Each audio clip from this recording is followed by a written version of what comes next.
There are also drugs which inhibit thromboxane A2 production or the function of thromboxane A2. We have thromboxane A2 synthase inhibitors, as well as we have thromboxane A2 antagonists, which prevent the function of thromboxane A2.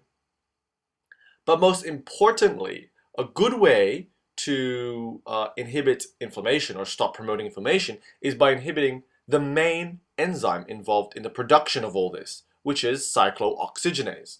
So a treatment that can be used is by using glucocorticoids. So lipocortin can inhibit cyclooxygenase and therefore inhibit the production of all these inflammatory mediators. Now let's talk a little bit more about cyclooxygenase. There are about 2 to 3 forms. The third one is not really sure yet, but there's definitely 2. There's cyclooxygenase 1 or COX-1, which is constitutive, which means that it is always functioning, it is always there. There's also COX-2, cyclooxygenase 2, which is inductive. It occurs during inflammation mainly. So COX-1 is always there, COX-2 is there to promote inflammation or during inflammation.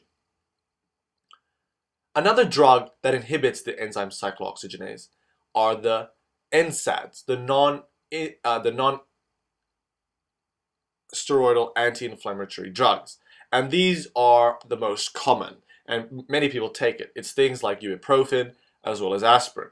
They have anti-inflammatory, antipyretic, and analgesic effects.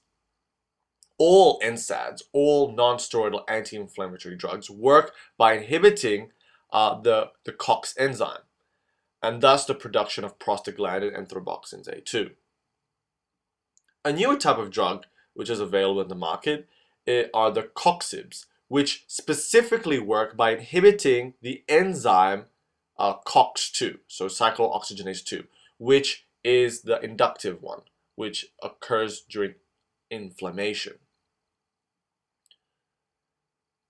So now we know the pathway from arachidonic acid to prostaglandins and thromboxanes through the enzyme cyclooxygenase, and what drugs can be used to prevent the production of these or the function of these inflammatory mediators. Now let's follow the second main enzyme, which is lipoxygenase. There are a few lipoxygenase. There is 12 lipoxygenase, there's 15 lipoxygenase, and there's 5 lipoxygenase. These are the main ones. Specifically 5 lipoxygenase, because 5 lipoxygenase is what produces the leukotrienes, which is one of the main inflammatory mediators in our body. So arachidonic acid can be converted to 12-HPETE by the enzyme 12-lipoxygenase. 12-HPETE is unstable and will quickly convert to 12-HETE. And 12-HETE will cause inflammatory actions. Now, the difference between the two is that one has a hydroperoxy group and the other has a hydroxyl group.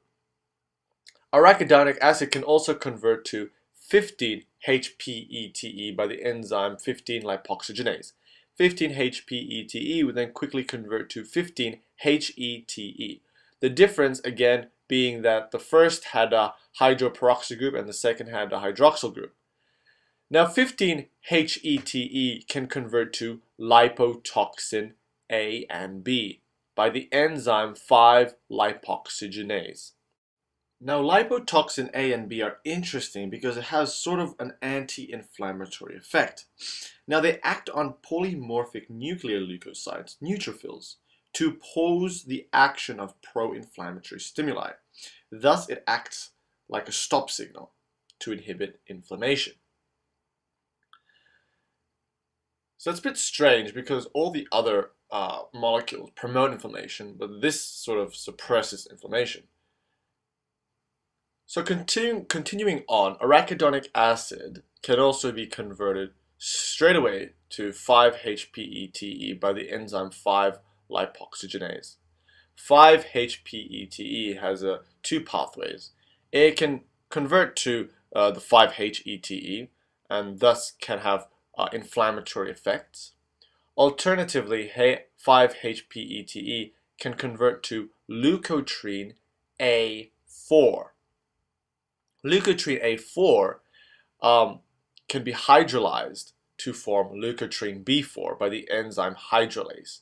Leukotriene B4 acts as a chemotaxis in the inflammatory response. Leukotriene A4 can also convert to leukotriene C4 by the enzyme glutathione S transferase. Leukotriene C4 can then convert to leukotriene D4 by gamma glutamyl transpeptidase, and an acid is removed. And then leukotriene D4 can convert to leukotriene E4 by the enzyme dipeptidase, removing a glycine group. Leukotriene E4 can then finally convert to leukotriene F4 by the same enzyme, gamma glutamyl transpeptidase. An acid is added in this case. So these are all leukotrienes. Of course, some of these can convert back to its previous one, such as leukotriene F4 can convert back to leukotriene E4 by removing a gamma glutamic group, and then leukotriene D4 can convert back to leukotriene C4 by adding a gamma glutamic group. Now it's pretty simple to remember the leukotrienes because you can think A4 goes to B4, then A4 goes to C4, D4, E4, and F4.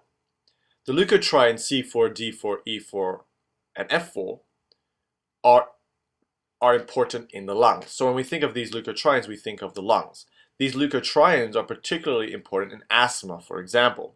They cause constriction of bronchial muscles, and they also cause vasodilation of most vessels, but for the coronary vessels, they cause vasoconstriction. So if these leukotrienes work on the lungs to cause bronchial constriction and therefore this asthma effect, there are drugs available that will prevent these leukotrienes to attach to the receptors within the lungs.